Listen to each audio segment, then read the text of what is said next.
All right.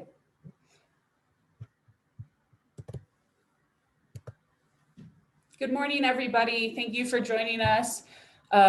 We are here to present about the AB Nexus grant program. We'll be able to go over some things from last cycle in fall and do a review, and then go forward and talk about spring and take any questions that you may have. My name is Diane Liddell. I am the Research Partnership Specialist on the CU Anschutz side. I will be presenting today, and then Kristen here is going to introduce herself, and she'll be helping with the presentation and questions as well. Hi everyone, I'm Kristen Pryzewski. I'm the Research Partnership Specialist on the Boulder campus, partnering with Diane on the AB Nexus initiative. She'll be taking the lead on the presentation today, but I'm always here for support and happy to help answer questions today. All right, so let's just get started. Like I said, today will be recorded. It will be posted on our website. Feel free to share it with your colleagues, get the word out. Our website is pretty complete. It also has all the grant information there if you'd like to take a look at that today during the Q&A if any questions come up.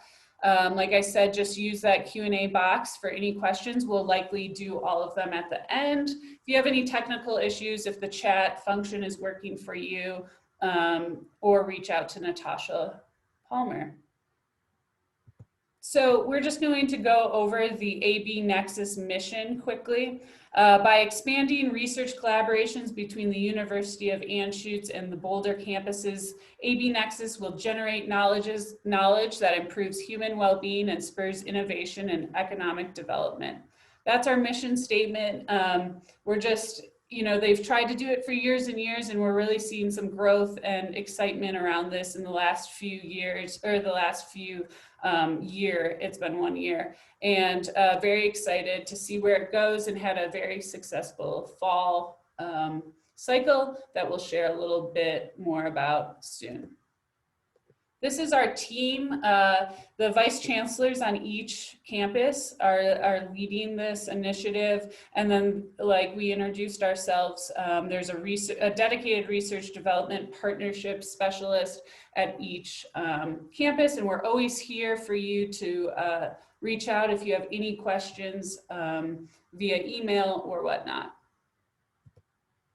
So the goals are to identify that collaboration, like I mentioned earlier, also remove existing barriers. Some people will bring to our attention that it's hard to work with Boulder, it's hard to work with Anschutz, that it's actually easier to work with an external university. So we're really trying to make a smooth transition to remove those existing barriers so that it's easy to work with the other campus. We also want to just bring groups together and form partnerships where there's potential, drive innovation and research breakthroughs, and elevate the reputation of this combined research initiative. So a little bit more about what we do and how we can support groups and individuals. Like I mentioned, administrative process improvements have been a huge part of this program. A master collaboration agreement went through. It expedites the joint proposal review. It reduces form requirements, and we've eliminated the F&A on the first 25K of direct cost. So this is a game changer for working together with the other campus, and we are continuing to make more administrative process improvement. So stay tuned for those improvements, but there's already some in place, and it just doesn't apply to AB Nexus grants, but it applies for anyone who is collaborating across campus. So always reach out to us if you have questions about administrative process, or if you have any improvements you'd like to see made, we can always bring that to the group. So research support, we have a grant program, but we're also just bringing people together outside of that grant program. So bringing groups together, research groups together, accelerating those partnerships. with 2 dedicated people at each campus, we're able to dedicate some time for your groups where you need it. Promote new and expanded collaborations. There's many collaborations already out there, and we've been working with groups to make them even better. And then identify some external opportunities or provide some proposal support through some of the resources we have available.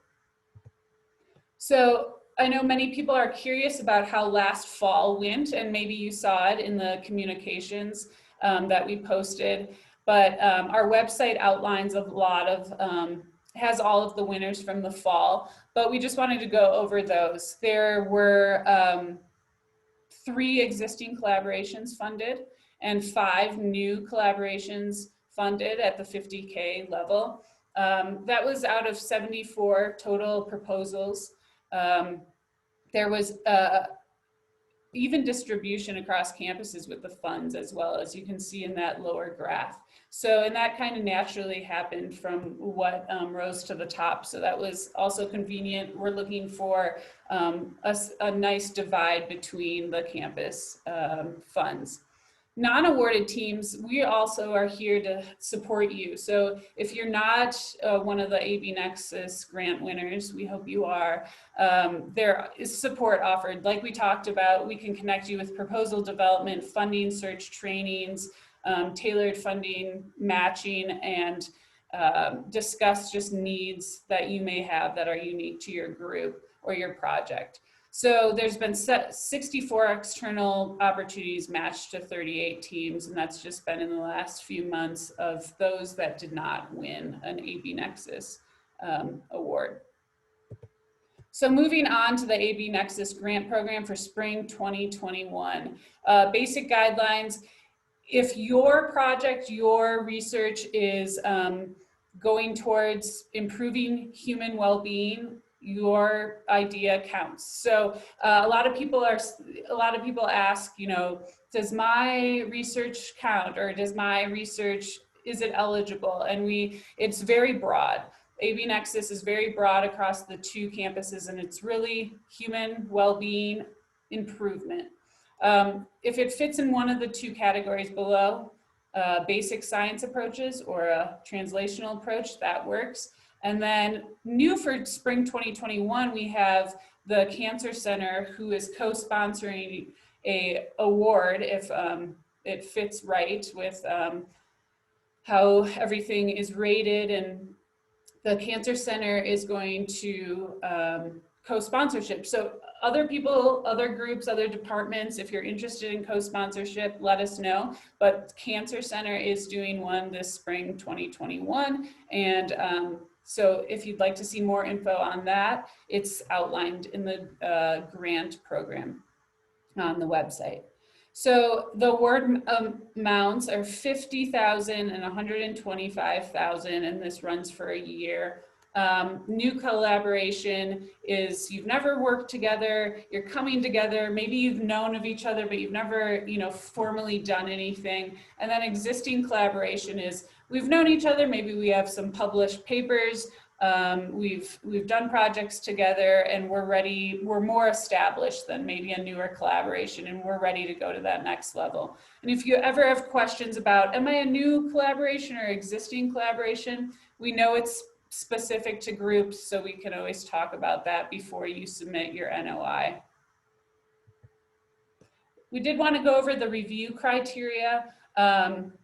I won't read this out loud, but there's 4 areas, and I think I'll focus on this bottom piece here. Project funding priorities should maximize return on investment and demonstrate potential for growth of connection, say, between departments long-term. And so if you read through those other ones, there were some great projects last fall, and the ones that came to the top that were very clearly the top really had that return on investment and potential for growth. So that's what we're really looking for when I'm not reviewing, but when the reviewers are looking and the group is taking one last look, this is what came to the top. And we always can go back to this slide if anyone has questions about it at the end. Now I'll move over to the key dates. We have a Blitz event coming up in 2 weeks, February 18th. If you'd like to present, it's not required to submit a proposal, but if you'd like to present or you're like looking for other collaborators, this is a time to get your message out. It's a 4-minute slide. So check out our website for more information on the Blitz event. The notice of intent is due March 5th, so you've got about a month on that. Application deadline beginning of April, and then I'll let you read through those other dates.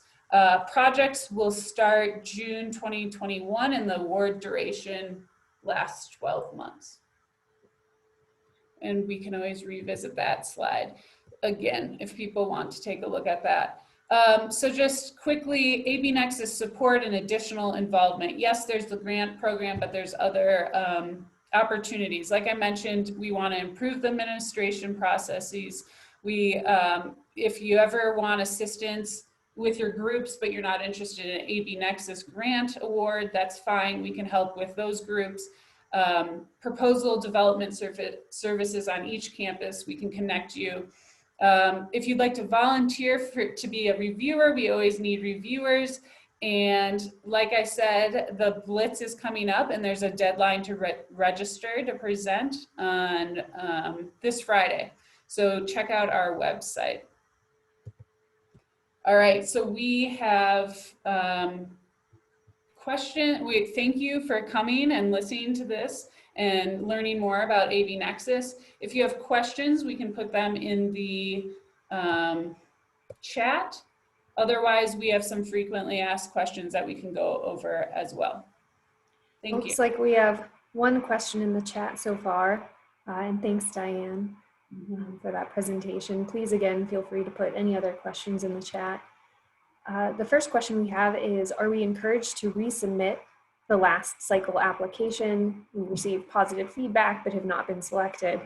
At this point, we're saying unless you've been invited, no resubmissions in this round. We are happy to meet with you to talk about your plans to address how you would achieve the substantial interdepartment growth and connectivity and or significant ROI.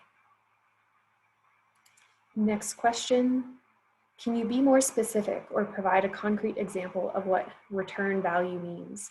So that's really going to come down to your plan to pursue external funding and have those opportunities grow in number and significance over time. So really having a strong plan to use AB Nexus funds to then apply for several R01s or lead up to larger applications is really what the leadership is looking for.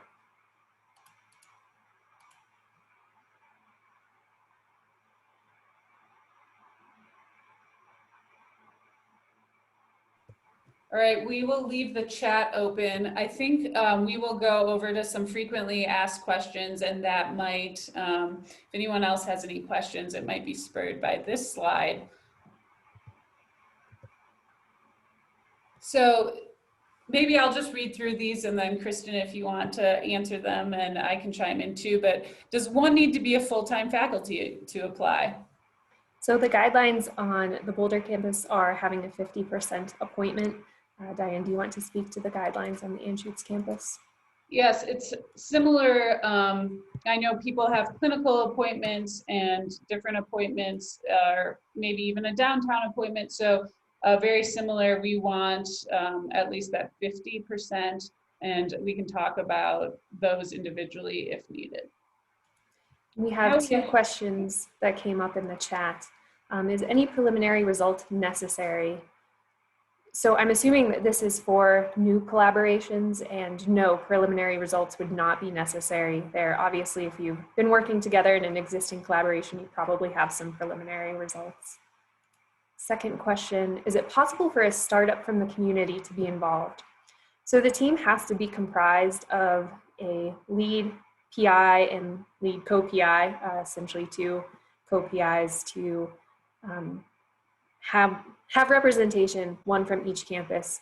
It could be possible to involve a startup company, but they couldn't be a lead on the proposal. And we may have to take that question offline and talk with you more specifically about what you'd be looking for in the budget and things like that. All right, we'll go back to our FAQs. We did address the university appointments across campus. I know there's people who have a downtown one or a Colorado Springs one. Just discuss with us if you have any questions. So how exactly do you define new versus existing collaborations? So new collaborations are going to be coming together around an interesting idea that maybe you haven't had the time or funding to be able to pursue, and that you haven't worked together as a team previously. Or maybe you've considered working together but haven't been successful in finding the right opportunity. An existing collaboration is going to be for any teams that are able to show evidence of really integrated collaborative work. Maybe you've published together, maybe you've submitted grant applications and been funded. Not a situation where maybe you're just listing someone with expertise but hasn't really been an integrated collaboration, but teams that have been working together, meeting with one another, coming up with research plans. Thank you for that. And we now have another question. What is the optimal number of PIs involved? Is 3 PIs too many? No, so you can have as many PIs as you would like, and would just need to reflect in the budget what you're asking for from AB Nexus. But honestly, you know, the more people that you're able to involve, it's good. Next question, does appointment have to be at least 0.5 FTE at both locations, or can a 1 FTE from AMC partner with less than 0.5 at Boulder? So the current requirement is that the PI at either institution would need to have a half-time appointment. And if that's something that may be unique to your situation, would probably invite you to chat with us offline and see if there's something that could be considered. But in general, you would need to have a half-time appointment.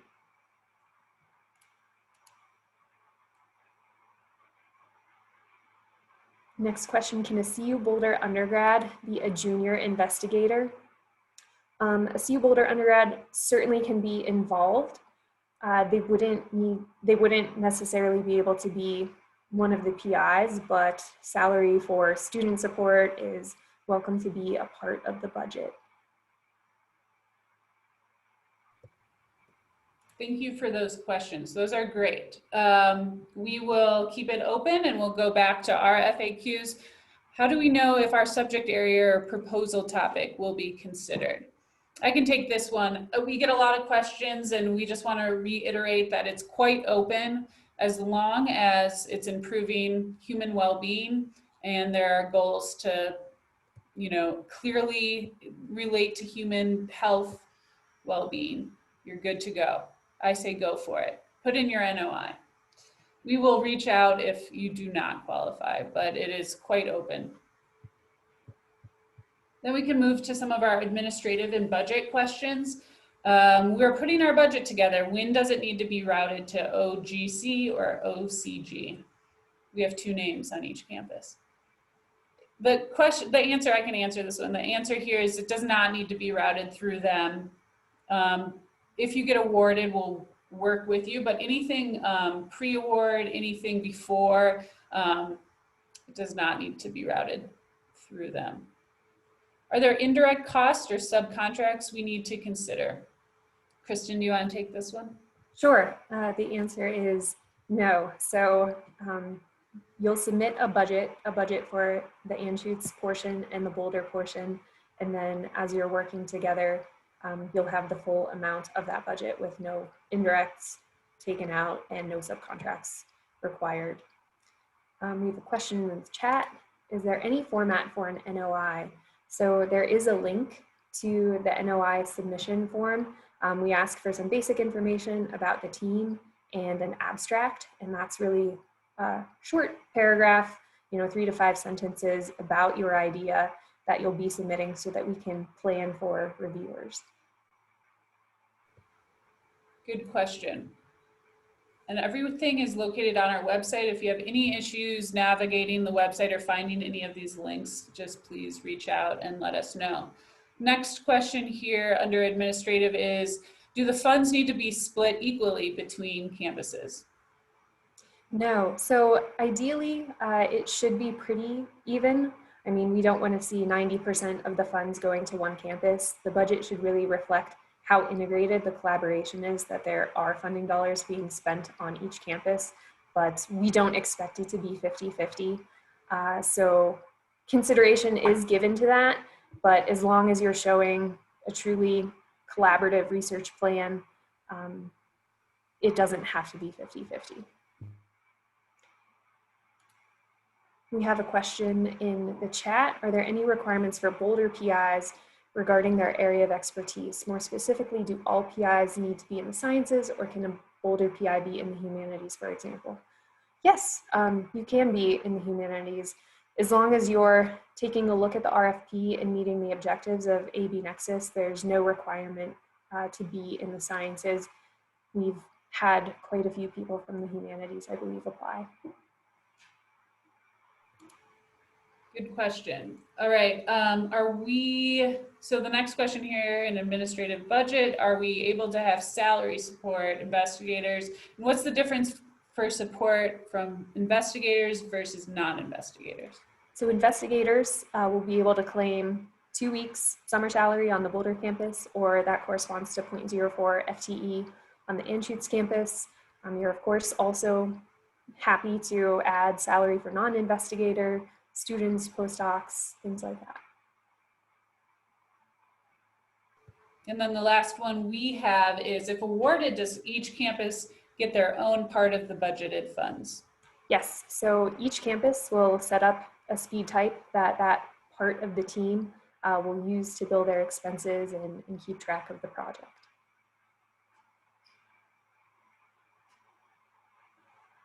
Any other questions? We'll keep it open here for a couple more minutes and see if any other questions come in. We just want to remind you of our website. The RFP is up there. You can reach out via email, or our personal emails are listed there. We're very excited to see this second cycle go for AB Nexus. We hope to be around for a long time, but at least the next 2 years, you can anticipate that. This is a 3-year program right now, and we're just on the first year, second cycle here.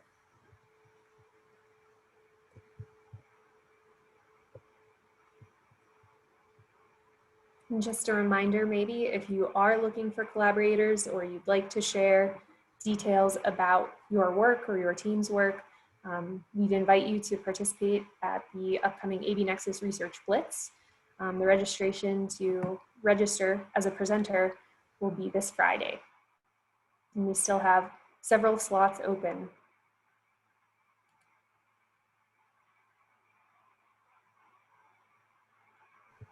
All right, another one. Okay, will this recording of the session be available? Yes, it will be, and we hope to have it on the website by Friday, if not earlier. So thank you for that. All right. Oh, here we go. Good. Another question. We have been collaborating previously, but one of us has only just joined the CU system. Would this be a new collaboration or a long-term? Kristen, do you have 2 cents on that? That's an interesting that's an interesting question. My inclination would be that if you have been successful in receiving funding, if you have published together, that this is an example of an existing collaboration to me. That's what I'm leaning towards too. And if you put in the NOI and it's outlined, we'll be able to tell if it's in the wrong category, but I would also go with the existing. Is the link, okay, is the link to register to present at the AB Nexus in the previous AB Nexus email amounts? Yes. So the Blitz at the bottom, there was the Q&A session to register, and right under it for the Blitz, it should have that in there too. And it should go out today in the research news bulletin today again. So you'll see it go out today. I'm also gonna pop that link as a response in the Q&A. It's a good idea. Well, oh, here we go. So based off of what was mentioned, the last cycle's success rate was about 11%. Any idea of which outweighs between the new versus the existing? Do you have a quota? So we don't have restrictions. We've left it open. Last time when the reviewers went through, we just saw what went to the top, and it came out to be eight total. You're correct, around 11%. And 8 total with 5 of the new and 3 to the existing. I think it might end up similar to that again this time, but we don't have a quota or we don't have a restriction on that. We've tried unsuccessfully to get funding previously. Would that be a new or existing collaboration? Let's see. You know, we could talk to you offline too and see, but it's not necessarily always getting the funding that says you're an established team that's been collaborating for a while. So maybe we would take a look at what work you have done and see what the best category is for your group. I would follow up and say it depends on what you need. If you really need that startup seed amount of money, it may be most beneficial and you may have a better chance applying for a new collaboration in this case, to continue to build your research plan and the interconnectivity of the group to be able to go for larger awards. Because if you're applying for an existing collaboration, you know, there are higher expectations for what your research plan moving forward would be in terms of showing that return on investment and things like that. Mm-hmm. Diane, would you agree with that? Yes. So you mentioned you're on year 2 of 3. We're actually on year 1 of 3. I misspoke.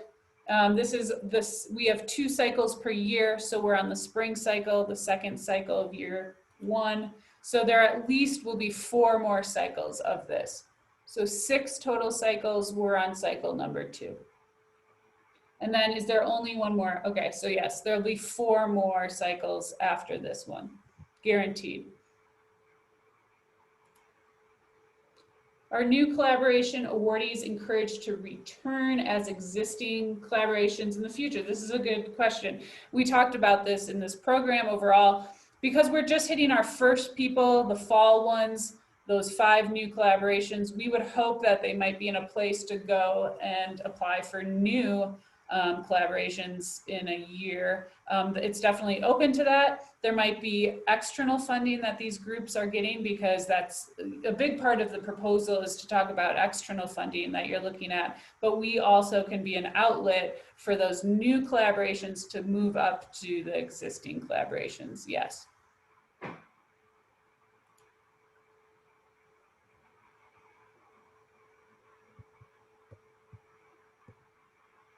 All right. So we want to thank you again. If there's any other questions, now is the time, but we're also available via email if you think of a question afterwards or don't want to put it in the chat right now. Just thank you again for being part of this, and we will post this on our website, so it'll be available. And oh, here we go. You mentioned cancer was a special topic. Does it mean it will be prioritized over other topics submitted? At this point, I want to look at it like that it's prioritized. It's the Cancer Center investing in this program and saying, I think there's great potential. Kristen, do you want to add to that? Yeah, so in partnering with the Cancer Center, we're going to co-sponsor the grants, and that'll help more grants be funded. And so with this special topic of cancer, the Cancer Center has agreed to fund a portion of each of those projects. So in this cycle, if you're submitting on the topic of cancer, you know, those will sort of be coming from co-sponsorship by AB Nexus and the Cancer Center. And then we have another question. Is there a report duty after the funding cycle is over? Yes, we will ask for you to check in at 6 months and then quarterly thereafter.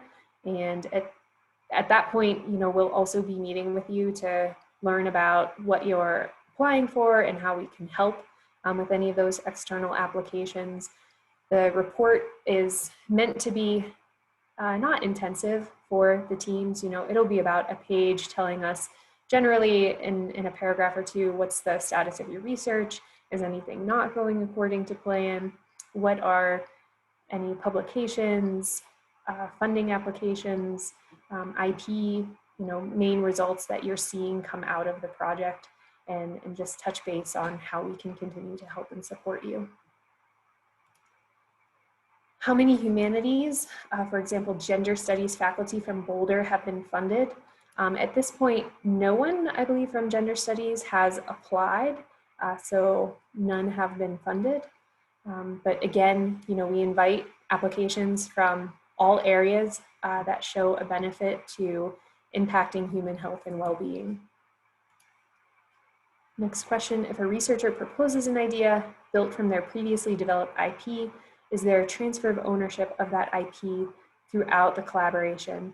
And this is something we probably have to take back to both IP teams, but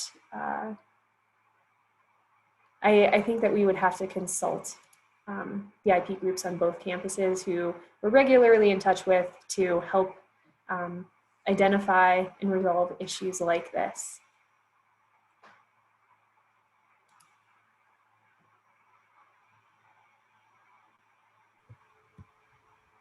These are really good questions. Thank you, everyone. All right, so I don't see any more popping up. Thanks for that speed round of last minute questions. That's good. Thanks again. We will post this, and we look forward to the AB Nexus Blitz on the 18th and to talk more and with more of you. So thank you again, and have a great rest of your day.